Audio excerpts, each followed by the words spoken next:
Assalamualaikum warahmatullahi wabarakatuh.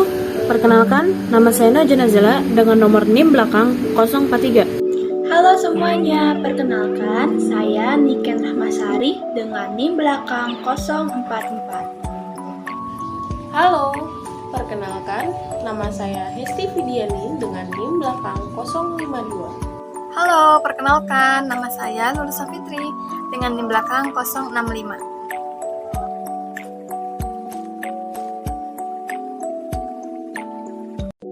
Saya Niken Rahmasari dengan NIM belakang 044 akan memulai materi kita yang pertama, yaitu pengertian bahan ajar.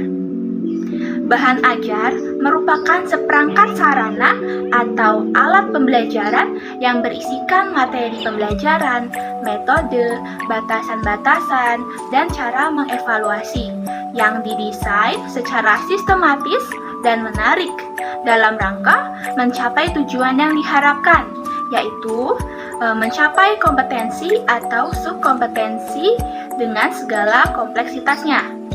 Jadi, dapat kita simpulkan, bahan ajar adalah segala bentuk bahan yang digunakan untuk membantu guru dalam melaksanakan kegiatan belajar mengajar di kelas. Materi yang dipermasalahkan dapat ditulis ataupun tidak tertulis dengan jenis materi pendidikan seperti materi cetak, termasuk buku dan modul, materi audio, materi pendidikan audio visual, dan materi pendidikan interaktif multimedia. Selanjutnya akan dilanjutkan oleh teman saya. Kepadanya saya persilahkan. Baik, materi yang selanjutnya akan disampaikan oleh saya, Lulusa Fitri dengan NIM belakang 065. Di sini saya akan menjelaskan tentang prosedur pengembangan bahan ajar. Berikut saya akan menjelaskan tentang analisis. Pada tahapan ini, yang perlu dilakukan adalah mengidentifikasi perilaku awal siswa berkaitan dengan tingkat penguasaan mata pelajaran, serta kemampuan mereka pada bidang ilmu atau mata pelajaran yang diberikan.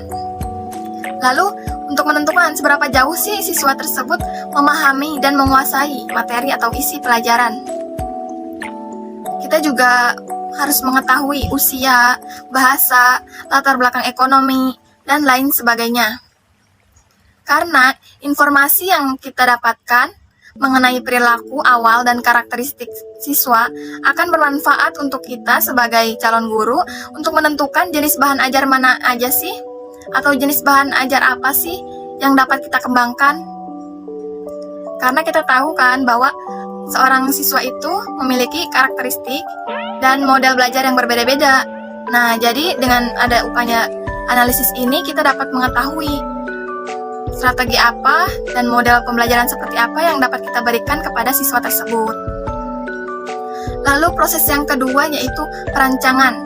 Setelah informasi tentang perilaku dan karakteristik awal siswa kita ketahui dengan baik, maka kita langsung masuk kepada langkah berikutnya, yaitu dalam pengembangan bahan ajar, yaitu tahap perancangan. Pada tahap perancangan ini, kita diminta untuk merumuskan tujuan pembelajaran, pengembangan peta konsep mata pelajaran, serta pengembangan garis besar program pembelajaran. Baik, kita lanjut ya teman-teman. Di dalam perancangan ini kan tadi sudah saya sebutkan bahwa ada yang namanya perumusan tujuan pembelajaran. Nah, berdasarkan analisis yang telah dilakukan, akan diperoleh peta atau diagram tentang kompetensi yang akan dicapai oleh siswa, baik kompetensi umum maupun kompetensi khusus. Nah, dari kompetensi umum dan khusus ini, jika dirumuskan kembali ke dalam kaidah-kaidah yang berlaku, maka akan menjadi tujuan pembelajaran umum dan tujuan pembelajaran khusus. Adapun kaidah-kaidah yang berlaku antara lain dengan melengkapi komponen tujuan pembelajaran, yaitu audiens. Audiens itu siapa yang akan memanfaatkan bahan ajar. Misalnya, murid kelas 4 SD. Lalu ada behavior. Behavior itu perilaku hasil belajar seperti apa yang dituntut kompetensi. Perilaku hasil belajar ini harus dapat diamati dan dapat diukur oleh kita. Lalu ada condition. Condition ini adalah kondisi di mana sarana dan prasarana yang bagaimana dan yang diperlukan untuk mengukur tercapainya kompetensi. Misalnya, apabila kompetensi yang dituntut siswa dapat menunjukkan letak Gunung Slamet dalam peta, maka peta butuh kondisi seharus yang tersedia. Lalu ada degree. Degree itu adalah derajat pencapaian kompetensi yang bagaimana yang menunjukkan keberhasilan siswa. Misalnya siswa dapat mengetahui atau dapat memperoleh nilai yang sempurna yaitu 100%, maka siswa tersebut adalah benar sudah mencapai target-target pembelajaran.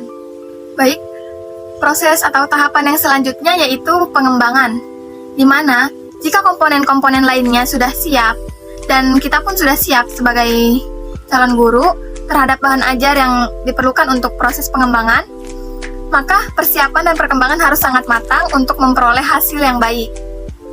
Jika pada akhirnya belum mampu, maka cobalah memilih satu tujuan pembelajaran, kemudian lengkapi materi, media, dan strategi. Lalu mulailah untuk menulis dan mengembangkan bahan ajar untuk tujuan pembelajaran dalam bentuk narasi, lembar kerja siswa, atau panduan lainnya.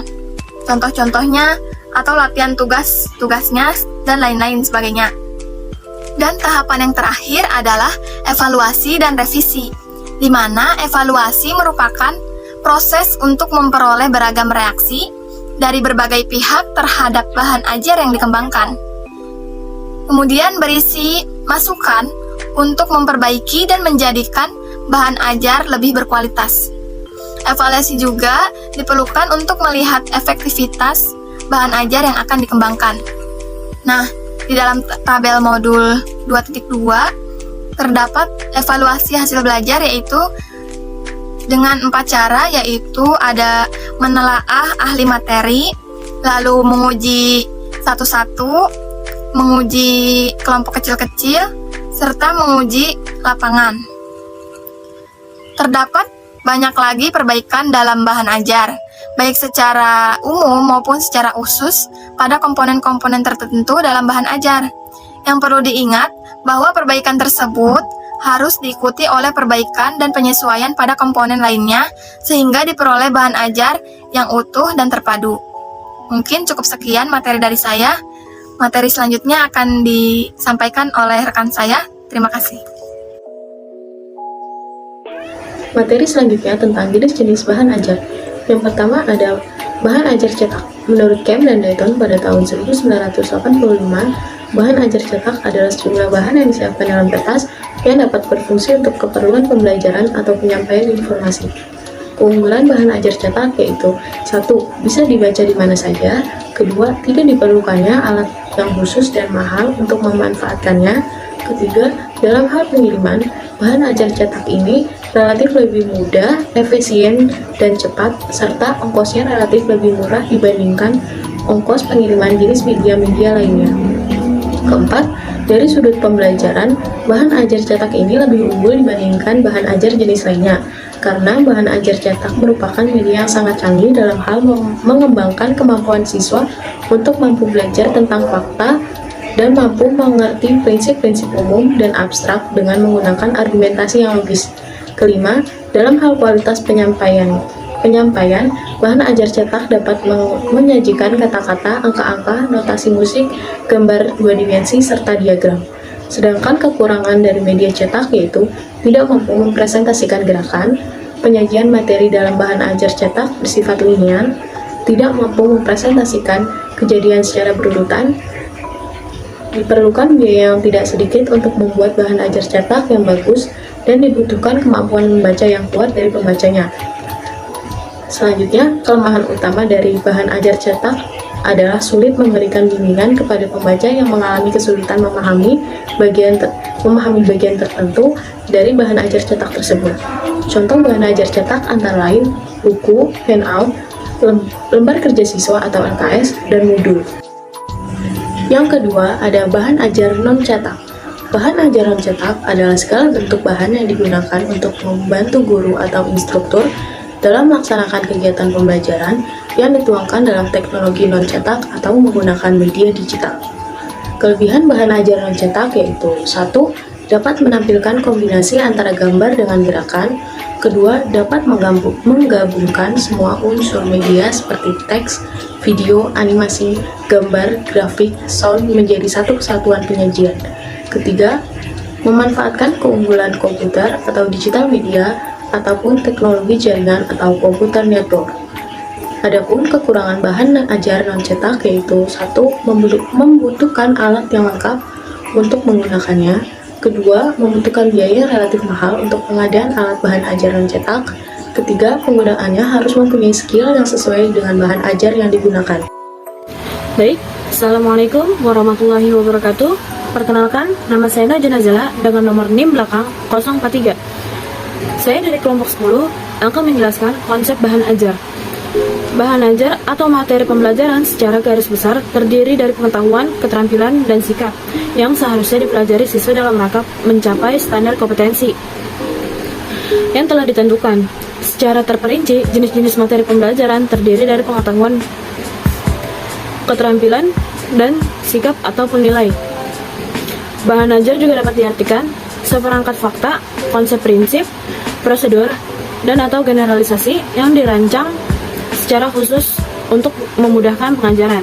Secara lebih sempit, bahan ajar juga biasanya disebut sebagai materi pembelajaran. Materi pembelajaran dengan demikian dapat dikatakan sebagai program yang disusun guru untuk mengembangkan pengetahuan, keterampilan berbahasa, dan sikap positif terhadap bahasa Indonesia yang diturunkan dari kurikulum yang berlaku.